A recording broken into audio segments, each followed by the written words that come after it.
நடைபெற்றுக் கொண்டிருக்கின்ற இந்த கண்டன உண்ணாவிரத போராட்டம் என்பது மிக முக்கியமாக நாட்டிலே இன்றைக்கு எத்தனையோ பிரச்சனைகள் இருக்கிறது. வறுமை, இன்னும் பல்வேறு முன்னேற்றத்திற்கான தேவைகளை பூர்த்தி செய்ய முடியாமல் இருக்கக்கூடிய சூழ்நிலைகள், மக்களுக்கான நிரந்தர வேலைவாய்ப்பு, இப்படி பல்வேறு பிரச்சனைகள் இன்றைக்கு நாம் முன்னே இருக்கக்கூடிய சூழ்நிலையில் இந்த நாட்டை ஆங்கில அரசை மக்களை எல்லாம் ஏமாற்றி நடத்தி கொண்டிருக்கிறோம். மிக உன்னத சிந்தனையாக ஏழை மக்களுக்காக, குறிப்பாக 365 நாட்களில் ஒரு 100 நாட்கள் மக்களுக்கான வேலைவாய்ப்பு கிடைக்காத நாட்கள், வறட்சி, மழை வெள்ள காலங்கள், இப்படியாக வருடத்திலே 100 நாட்களுக்கு மக்களுக்கு எந்தவித வேலைவாய்ப்பும் கிடைக்காத ஒரு சூழ்நிலை ஏற்படும் என்பதை கருதி ஏழை மக்களுக்கு ஒரு வகையிலே உதவிட வேண்டும் என்கின்ற உணர்வோடு கொண்டு வந்த திட்டம்தான் இந்த 100 நாள் வேலைவாய்ப்பு திட்டம். அது அன்றைக்கு நம்மோடு இருந்த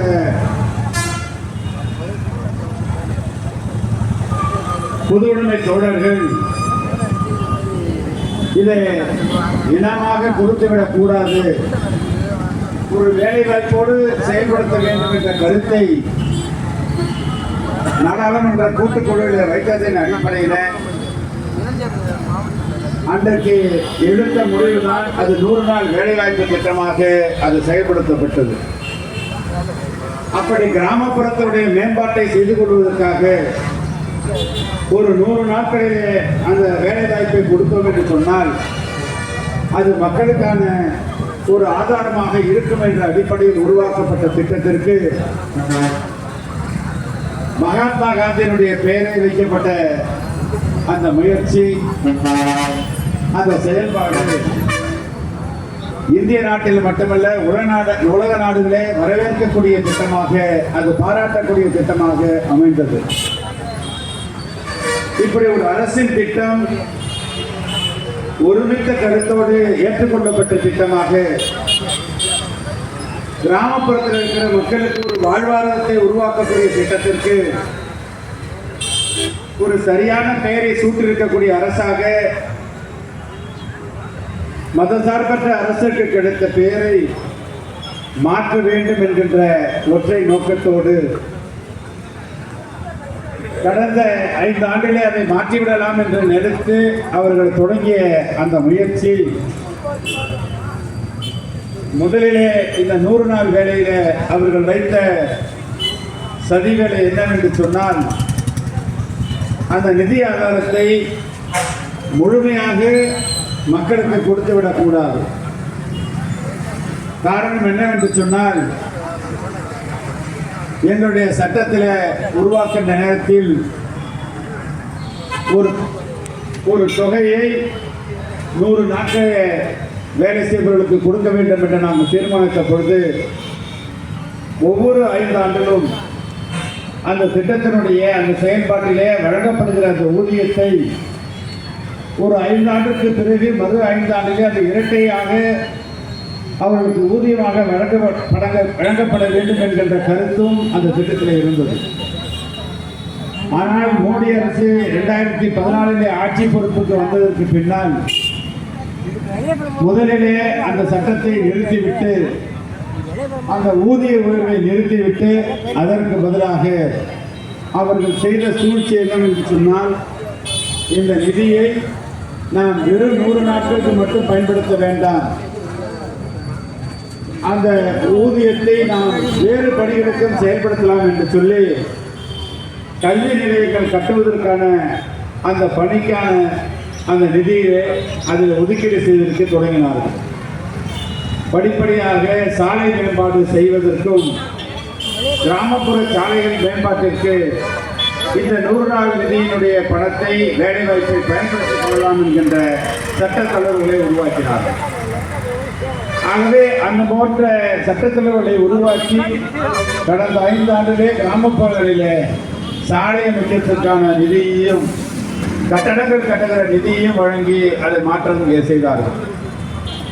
ஆகவே அது போன்ற அந்த முயற்சி செய்ததன் அடிப்படையில் அது நிதி குறைவாக இருக்கிறது. ஆகவே அந்த கிராமப்புறத்தில் இந்த 100 நாள் வேலை செய்வதற்கான வேலை வாய்ப்பில் அந்த 100 நாட்களுக்கு மேலாக 150 நாட்களாக கொண்டு வரக்கூடிய அந்த சாதனை திட்டங்களை எல்லாம் செயல்படுத்தக்கூடாது என்று சொல்லி அந்த ஊதிய உயர்வும் கொடுக்காமல் ஏமாற்றினார்கள் இந்த மத்திய அரசு. ஆகவே அப்படி ஏமாற்றி அந்த முறையிலே அந்த சதித்திட்டத்தை உருவாக்கின அந்த அடிப்படையில் அடுத்ததாக இப்பொழுது மக்களை ஏமாற்றி ஆட்சியிலே வந்து ஒரு பெரும்பான்மை இல்லாமல் சிறுபான்மையில பீகாருடைய ஆதரவோடு ஆந்திர பிரதேசனுடைய ஆதரவோடு ஆட்சி பொறுப்பில் இருக்கிற மோடி இந்த முறையாவது RSS சிந்தனையை செயல்படுத்தி விட வேண்டும் என்கின்ற நோக்கத்தோடு இப்பொழுது ஒரு நல்ல முயற்சியில நல்ல சிந்தனையில ஒரு நல்ல முயற்சியை எடுத்திருக்கிறார். அந்த முயற்சி என்ன நல்ல முயற்சி என்பதை நீங்கள் புரிந்து கொள்ள வேண்டும்.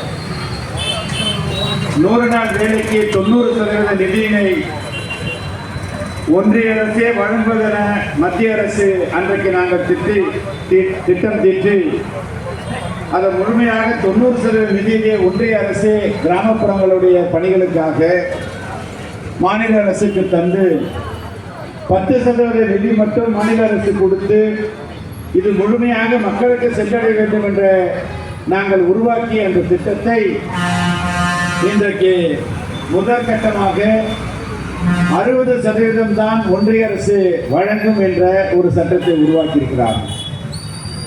அது மட்டும் உருவாக்கவில்லை, கூடுதலாக அந்த 60% ஒதுக்கீடு செய்திருக்கக்கூடிய சட்டத்தில் 100 நாள் கண்டிப்பாக வேலை வழங்க வேண்டும், வேலை தொடங்கப்படுகிற நாளிலே வேலை கொடுக்கவில்லை என்று சொன்னால் அந்த ஊதியத்தை கட்டாயமாக வழங்க வேண்டும் என்று நாட்டாமை செய்யக்கூடிய சட்டங்களை உருவாக்கியிருக்கிறார். இந்த சட்டத்தை உருவாக்கின்ற பொழுது 40% மாநில அரசு தர வேண்டும் என்று சொன்னவர்கள் அந்த 40% தரக்கூடிய மாநில அரசிடம் ஒப்புதல் பெற்றார்கள் என்று சொன்னால் அது பெறவில்லை.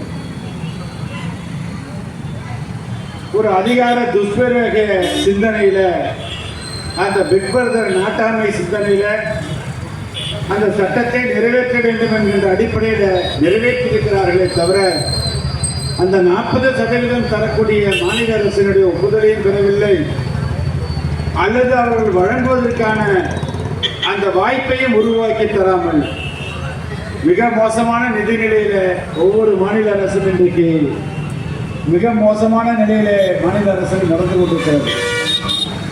ஜிஎஸ்டியும் முழுமையாக ஒன்றிய அரசு சென்று பிறகு திரும்ப பெறக்கூடிய சூழ்நிலையில அந்த ஜிஎஸ்டியில வரக்கூடிய அந்த பங்களிப்பில கூட